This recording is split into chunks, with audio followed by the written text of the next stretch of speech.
All right, somebody here on this panel better sponsor a bill to get rid of perverts interacting with the public, because this is not acceptable. I can't imagine, somebody comes with the authority of the EPA badge, and then they've got sirens or lights on their car, and they're a registered sex offender. I mean, can you see the disconnect, why people would be outraged if they showed up at your place of business or work, or some mom with their young child, and suddenly you encounter this person?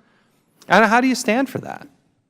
Mr. Chairman, again, certified badge law enforcement officials have special responsibilities, even more so than ordinary EPA employees. I can't believe you lost that case, but part of me thinks we're going to have to work here to, let's get the Merit Systems Protection Board up here and start explaining themselves how in the world they think this is in the best interests of the United States of America. Back to that most recent case with the child molester.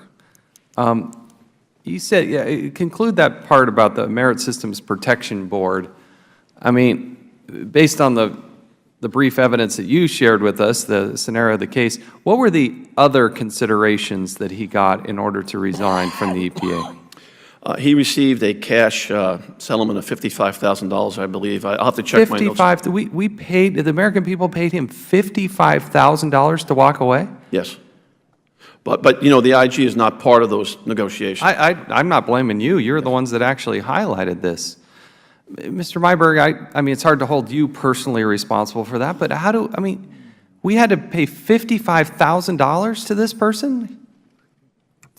Mr. Chairman, in this particular case, which I'm generally aware of, the case, as Mr. Sullivan noted, was one where we had proposed removal and, in fact, took removal action and were reversed by the Merit System Protection Board. How do you lose that case? It's a complicated case, and I'm not going to try to go into all the details, but the Merit System Protection Board found that the basis for the removal was not sustained, and so they reversed it. So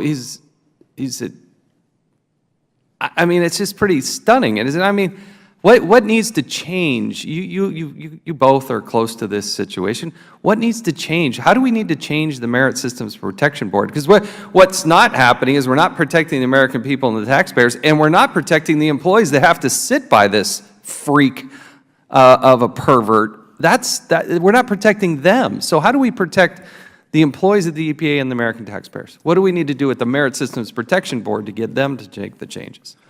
Congressman, I would simply note a couple of things. One is that we share your desire to protect our own employees from any adverse actions by other employees. So that's a clear area with this agreement. And how is it that this person can operate in this atmosphere for so long? I mean, in the case of Dallas, how is it, Mr. Sullivan, you've looked at this case closely, how is it that this goes undetected for so long? It wasn't in our system, or? Well, it didn't go undetected. It was not reported to the IG.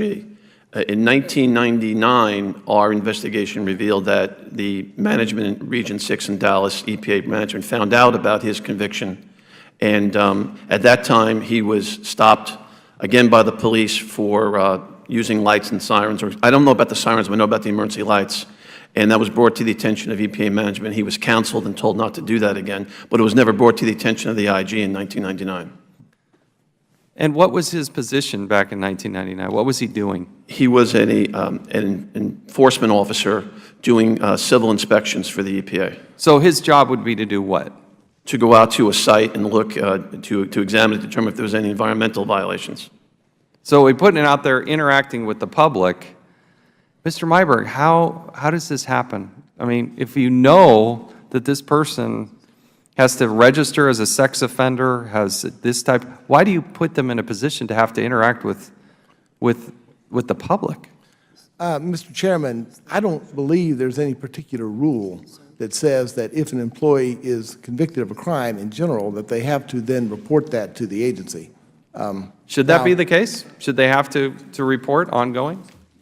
Mr. Chairman, I think that's an important issue, and we're happy to work with you and with the Office of Personnel. I'm just asking your personal opinion. Do you believe that if you're convicted of a felony?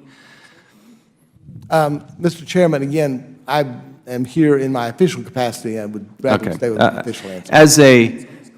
somebody who's convicted as a sex offender, is there an internal policy to prohibit those types of perverts from interacting with the public in person? Mr. Chairman, we've asked that question, and we do not believe that we have the authority to institute a policy to that effect. And we are not different from other agencies in that regard. But it's an important issue, and we agree with you on that.